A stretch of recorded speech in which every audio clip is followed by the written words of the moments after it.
Richard. Thank you, Mayor Corker. It's time now for our second round of questions. Now Norm Brewer will kick things off again, only this time the question will be addressed to Bob Corker. Mr. Mayor, do you see the threats posed by the nuclear weapons capabilities of North Korea and Iran rising to a level that might require a U.S. military response? And assuming the failure of diplomacy in that sort of crisis, would you be prepared to support U.S. military action? I think when it comes to Iran, a country that thinks that Israel ought to be annihilated, a country that has such extremist views, that we ought to leave all options on the table, absolutely. Right now, I'm glad to see that China, that Russia, that other countries are playing a role in what's happening in that country, trading partners of theirs. And I think we need to do everything we can to use the diplomacy to solve the problem. But certainly we should not take any options off the table. A nuclear-capable Iran would be one of the most destabilizing things that could happen in the Middle East and to the world.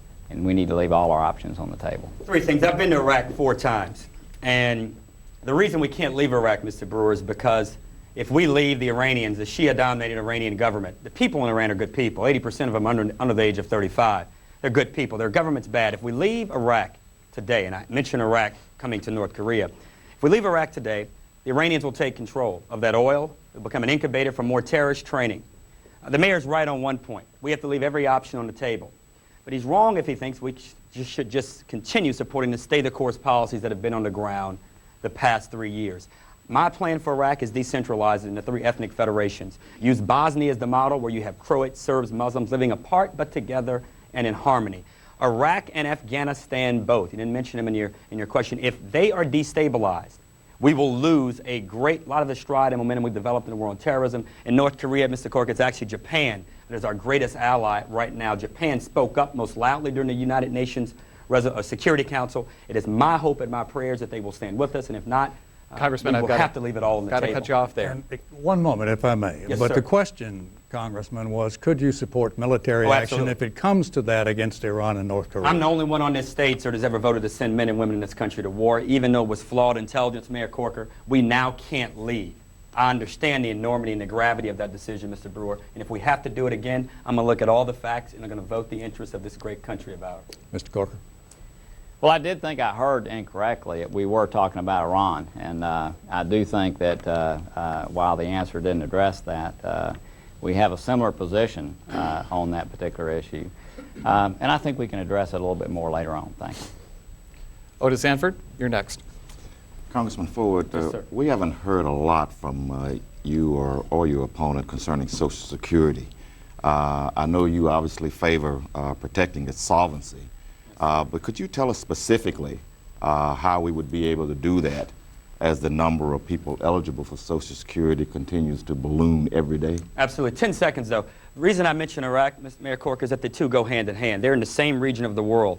Shias in Iran, Shias in Iraq. I think you divide the country up. That will help stabilize not only Iraq, but help reduce the threat level we face with the Iranians. You have to leave force on the table, Mr. Brewer, with these people. Now, with these terrorists, not these people, but these terrorists. Now, Mr. Sanford, Social Security was a program designed to provide an insurance policy to seniors, survivors who lost their spouse, their majority earning spouse, and kids who lost the majority earner in the home.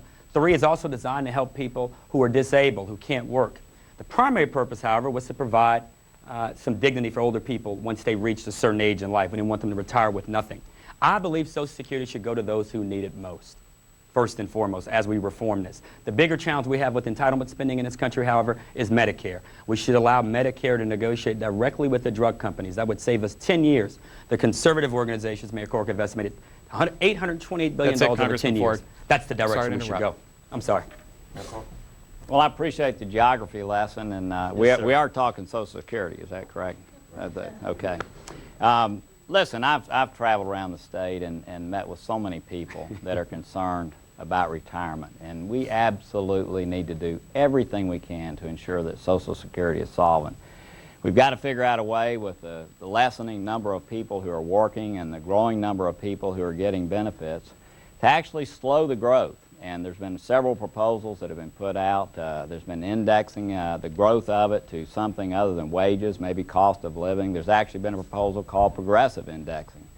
But what we need in Washington are people that are serious about solving problems, not people that jump in front of cameras and run around the country, but people that truly want to solve the problems of our country. That's why I'm running. I hope that this bipartisan effort that's been put together by the President will actually bear fruit, and we can come together around this most serious problem that affects so many people in our country. All right. Thank you, Mayor. Congressman, Well, you get I 30 didn't seconds. support the idea that Mayor Corker is talking about from President Bush because it was a privatization plan, and I'm against that. The issue is retirement security. And we ought to be expanding the number of retirement account options for people. I have a bill called the Aspire Act, which gives every newborn in this country a $500 account in his or her name. The only thing it can be used for, and it can be supplemented year after year. My sponsor in the Senate is Senator Rick Santorum. So if voters bless me and send me there, I'll have a partner to work with if he's reelected. If not, I'll find me somebody else to work with. Over a period of time, it can only be used for three things. One, to pay for college. Two, or graduate school. Two, to put a down payment on a home. Or three, you can withdraw at 50 for a small penalty, or at age of 60 with no penalty. We wouldn't touch Social Security. We wouldn't divert funds from there to finance this program. This would be a way to give every young person a stake in the country, a piece of the country, and a future in the country. And you're right, I didn't mean to give you a geography lesson, but I did mean to say that Iran and Iraq, they do go together here. All right. Thank Sorry you. about that, sir. That's all right. Halima Abdul is with the Commercial Appeal, and she gets the next question. Halima. Mayor Corker, you voluntarily opened your 1040s for inspection, but you have not disclosed IRS documents that detail sources of income and write-offs. Why haven't you disclosed these documents? And is it fair to ask voters to put their trust in you if you can't share this information? Absolutely. Let me first say, though, that I have never said anything about supporting privatization of Social Security, and That's I the don't want President's plan, no, sir. Well, I didn't mention the President's plan. I mentioned a bipartisan group coming together to try to solve the problem. You've been there for 10 years and haven't seen much of that. But back to the issue of the income tax returns. I have given 29 years worth of returns, all the way back to when Congressman Ford was a 9-year-old. 8. 8 7. years. I'm 36, brother. Okay, there you go. Okay, 6 years old. The fact is that I've given out more information than anybody running for public office in recent times, more than the sitting governor who's running again, more than the senator who sits in the other seat.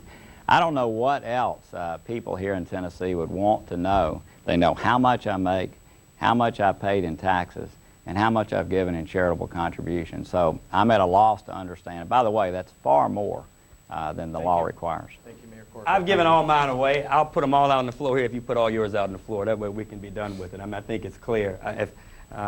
People have every right to expect that from their legislators and those in public office, that we know where they made their money, how they make it, and whether or not they're voting on things that's going to benefit them. And if something comes up, they ought to be able to answer the question. He's made a decision. I've made mine. I do know you had my friend Senator John Thune down, sir, and when he ran for Senate, he took Tom Daschle on for not releasing his tax returns. And when Senator Thune was here, and he asked the mayor, when he was asked the question, do you think that Mayor Corker ought to release his tax returns? He kind of dodged the issue and said, well, that's a decision for Mayor Corker to make. And evidently, Mayor Corker's made his decision. He's not going to release them. Mayor Corker, you get 30 seconds. I don't know what else to say. I have done more than most. I don't really understand what the concerns would be. The fact is that I've been out creating jobs throughout the state of Tennessee now for about 30 years, and I'm proud of that. I'm proud of what I've done. I've sold all my interest. I have probably the most conflict-free person running for the United States Senate today, and I thank you for the opportunity to rebut. Claudia. All right, we have Willis Ayers here, and he has a question. We're going to begin with Congressman Ford. Mr. Ayers, good to see you. Gentlemen, would you support a constitutional amendment to define marriage as the union between one man and one woman? I have done it at least 2 times in the Congress and will vote again that way. All right. Mayor Corker, Absolutely. I've stated so clearly. All right. would you like to respond to that? We're on the done. same page on this one. All right. Ayers, we had to get you to ask all the questions because they seem to be going pretty good here, man. Richard, back to you.